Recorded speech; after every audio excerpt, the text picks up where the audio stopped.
ছাত্রছাত্রী নারী। অন্তর্বর্তীকালীন সরকারের প্রধান উপদেষ্টা ডক্টর মোহাম্মদ ইউনূস জাতির উদ্দেশ্যে গুরুত্বপূর্ণ ভাষণ দিয়েছেন। তিনি জানিয়েছেন, ফেব্রুয়ারির প্রথমার্ধে অনুষ্ঠিতব্য জাতীয় সংসদ নির্বাচনের দিনেই গণভোট আয়োজন করা হবে। অন্তর্বর্তী সরকার গঠন করেছিলাম। প্রধান উপদেষ্টা অন্তর্বর্তী সরকারের 3টি প্রধান দায়িত্বের কথা বলেছেন: হত্যাকাণ্ডের বিচার, সংস্কার আয়োজন এবং সুষ্ঠু নির্বাচন।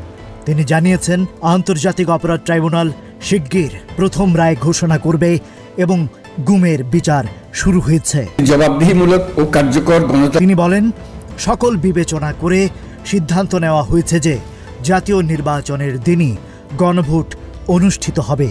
এতে সংস্কারের লক্ষ্য বাধাগ্রস্ত হবে না এবং নির্বাচন উৎসবমুখর ও সাশ্রয়ী হবে। গণভোটের ব্যালটে 4টি বিষয়ের উপর একটি মাত্র প্রশ্নে হ্যাঁ বা না ভোট দিতে হবে। রায় শীঘ্রই দিতে যাচ্ছে। এর মধ্যে আছে তত্ত্বাবধায়ক সরকার গঠন, 2 কক্ষ বিশিষ্ট সংসদ এবং 30টি সংস্কার প্রস্তাব বাস্তবায়নের অঙ্গীকার।